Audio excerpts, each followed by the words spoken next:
crazy to me, still to this day. You know, sometimes I can't even believe that I'm actually in the game. But, you know, dreams do come true. Reality sets in, and, you know, we're here.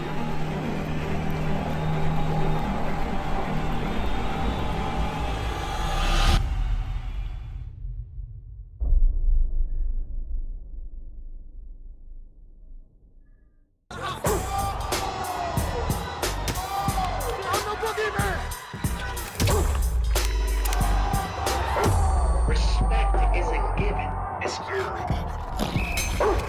In blood. Boxing King Media, Dalton Smith. Sonny, we're getting you both in. We might get two birds with one stone.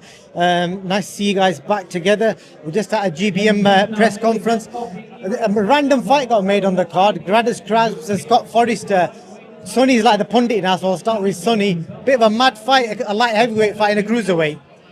Yeah, especially obviously you was on GB with Scott. It's a risky fight. Tony Scott's a good fighter. It got offered to I've got a cruiserweight fight in Rahman, and it was just a 6-rounder, but it got offered, and Rahman would have fought him no problem because of the type of fighter he is. But I knocked it straight back. Why are you fighting a former GB top international amateur over 6 rounds? I went title fight, 10-rounder, 12-rounder, all over it. But fair play, big bollocks on Gradus. But I really rate him as a fighter. Actually, I've said to Izzy that I think he's one of the best fighters he's got, and a very, very big talent.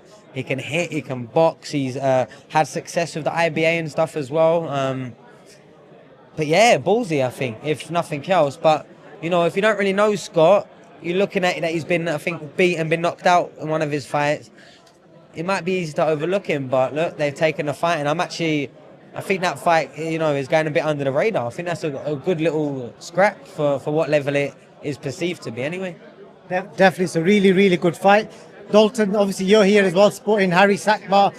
The weird thing is I always thought Harris was like Ed Hardy as well. It's like a Steel City show, this one.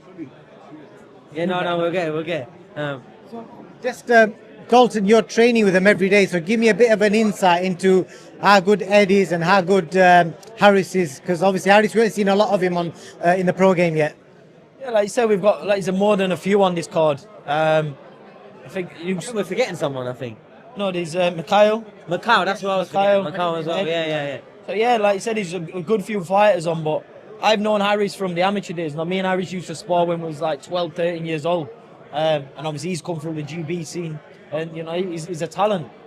Like so, once he's got the development under him, I think he's going to be a good fighter. And I think same for them all. You know, Ed Harder, Mikhail, Reese Mould, obviously first fight on the piers. So yeah, it's going to be good. Between you guys, how many corners are you both doing tomorrow night then? No, I think I've got out of it, to be honest. I've not been asked yet. He's upgraded, but I like sitting in the manager's seat. I'm the best bucket boy you'll ever get. Second best. First, you stick to managing. I'll ask you this.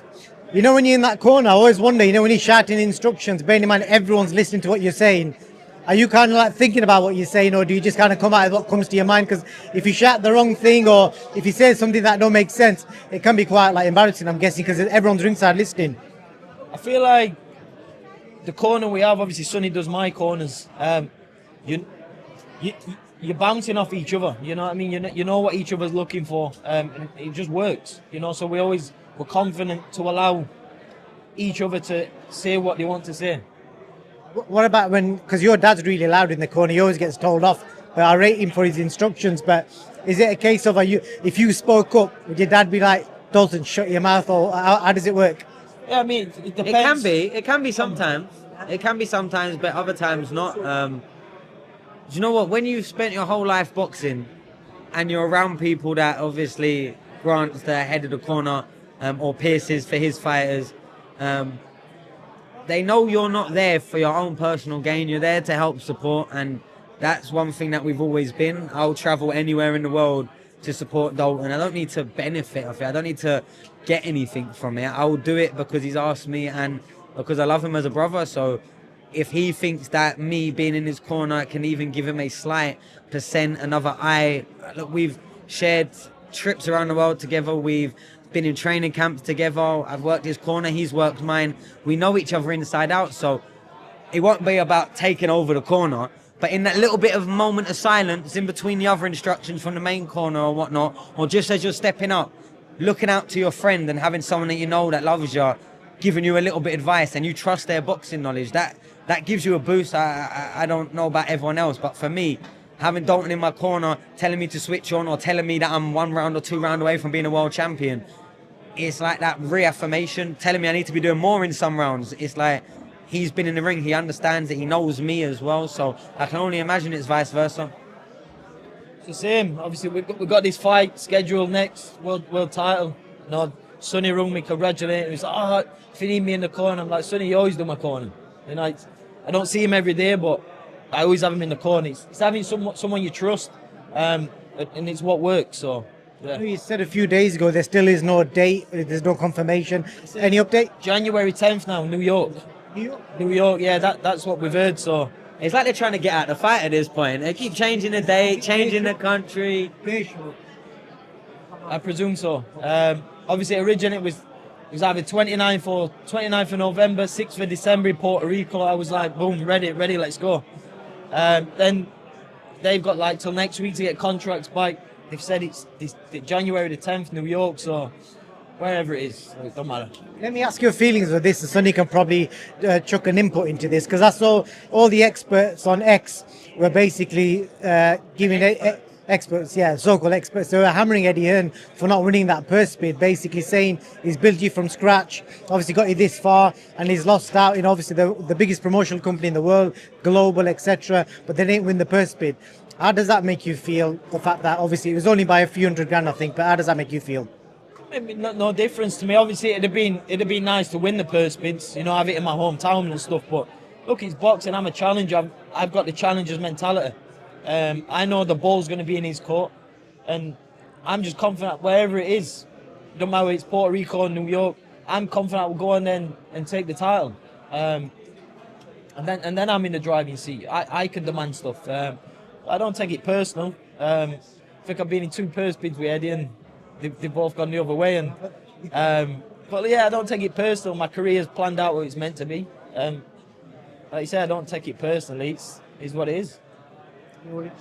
Yeah, I feel like, but both times there has been bids for Dalton's fights. They've been very competitive ones. It's not like they haven't gone in for it, but I think the way Eddie looks at it is you don't become the biggest boxing promoter in the world by overpaying for fights. So he's always going to find that margin of what makes sense for the business first and then the fighter. So look, they came in, I think, 1.7. It weren't a bad offer. It's still a lot of money on the table, but at the same time, him going up any more, he's paying not even his fighter. He's paying a bigger percent of the purse to his opponents. Now, they can win on a more competitive bid and then sort out a little bit of side money if Matthias needs any topping up, because it's their fighting that they're paying more of. So you just understand the business. Obviously, it would be unreal to bring it to Sheffield, try and maybe go to the football ground for his world title challenge. But really, and like Dalton said to me weeks and weeks before, and I agreed with, that's not really how the challengers should do it. The challengers should go into the backyard, win it, and then come back for the homecoming. That's what really sort of makes a proper staple on your career, and it worked out that way. But like, Dalton's not battered an eyelid. He's been preparing, he's been training. If anything, it's been waiting every single day for a contract to come through that's still not come through yet, and waiting for the confirmation that it's this date. And I know I was hearing 22nd of November at first, then 29th, then maybe the 6th of December. Now they're looking at January. I don't know what's going on over their side, but I think that, there's strict rules in place from the governing bodies, and this is just my opinion, not speaking for anyone else in the team.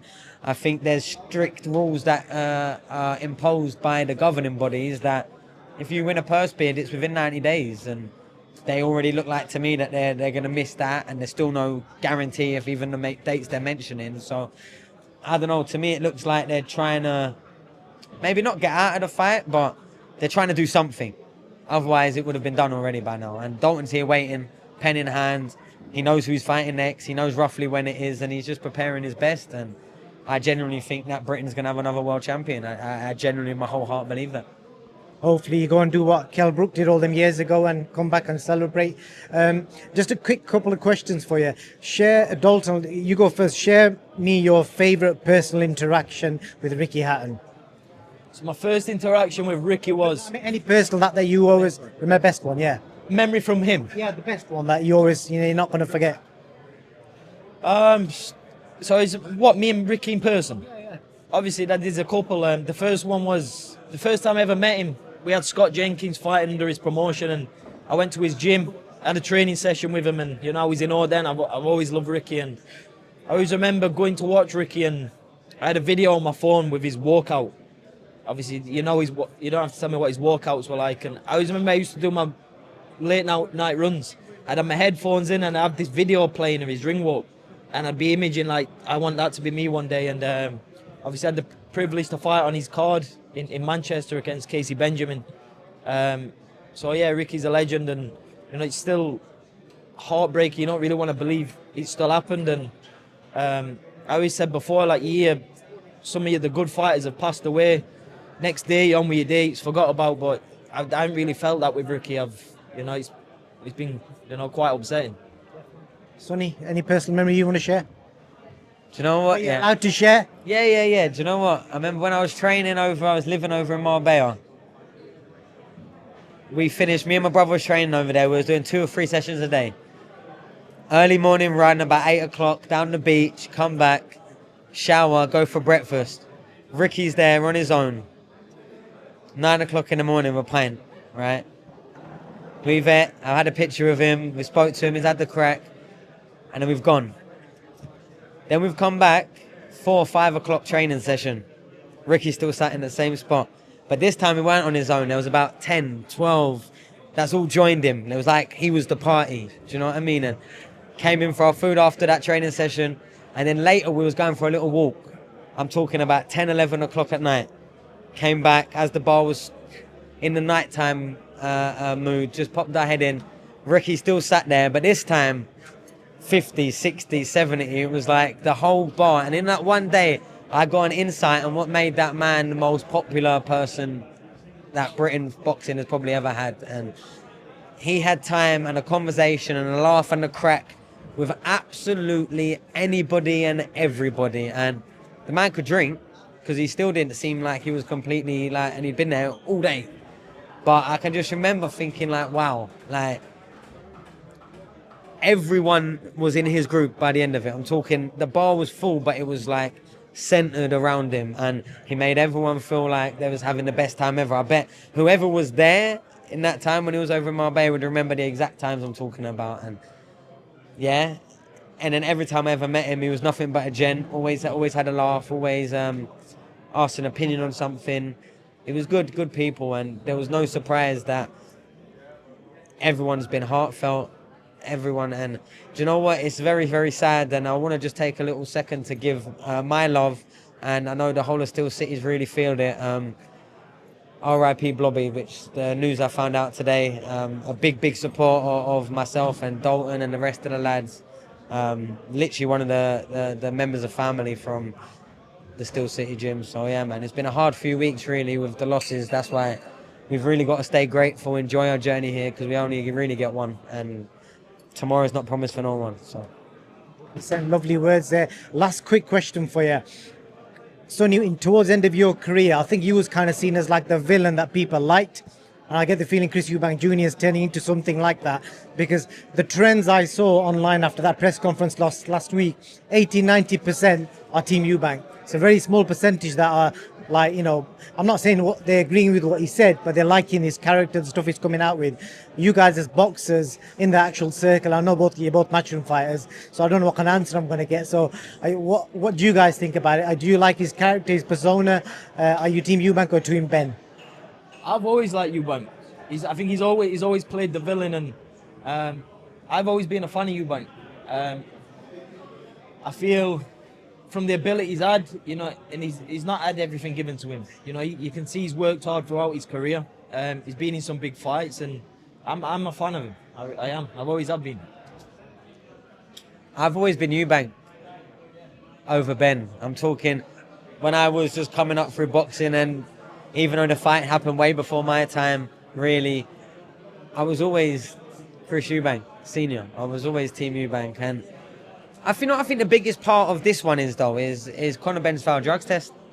So I don't think it was that way when they was versed originally fighting. I think it was more Ben. He was playing the sort of rough, aggressive, want it, fight anyone, coming up weight, and people were sort of rooting for the smaller underdog. But I think after, everyone booked their hotels and lost out on whatever the night of maybe a lifetime because of the last minute sort of pull on fight week, yeah, he's turned into a villain. And it's not that I'm like applauding that, but I kind of like that that's the way it is. That one fighter who's lived his whole life clean might have had a couple of losses, might have had a couple of whatever, might have even smacked an egg round his face. It was like the fact that he's never failed a drugs test seems to be, for me, the biggest staple of why it's swayed. And I can't lie, I think Chris Eubank Jr. is comedy. I think he comes out of things, he sets a character, and he's very, very inaccessible. He doesn't just put himself around people all the time, so he really sort of lives his persona. And To get an interview with him is like gold dust. I know, and I've interviewed him actually on live on broadcast, but at the same time, when you do speak to him, he seems actually like a very genuine and honest person, and quite straight up. And yeah, he's just, I think he was raised in a way different to the rest of the world of boxing, so he's always lived in a way different. Chris Eubank Senior was all about, being a gentleman and being perceived, but you can only, like anyone knows, you can only usually keep up that great public image if you're not seen all the time, because everyone has bad days, everyone has their flaws and their sides and their weaknesses, but, the less you sort of have people access to, the less they're exposed. And yeah, even for this one, I like Conor, I think Conor's alright, but for this fight, I was kind of rooting for Chris Eubank, and maybe it was because of the grey area of the drugs test. Maybe it was because of I was always a Eubank Senior fan, and any bit of clips or any bit of action of the fights I've seen.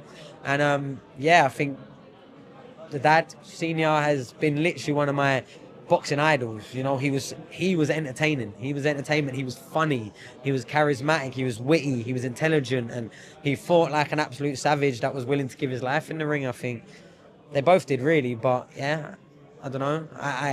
But I have, like you said, I've seen the change. I've seen the transition, and people are definitely more behind Eubank Jr. than they've been at any point of his career in any of his fights. I think every time he's fought anyone, he was always the bad guy. Even against Billy Joe Saunders, who was the bad guy as well. Eubank was more the bad guy. Do you know what I mean? And yeah. So thank you very much for your time, Sonny and Dalton. All the best on your fight. Hopefully you get that trip to New York. And Sonny, I'll see you soon.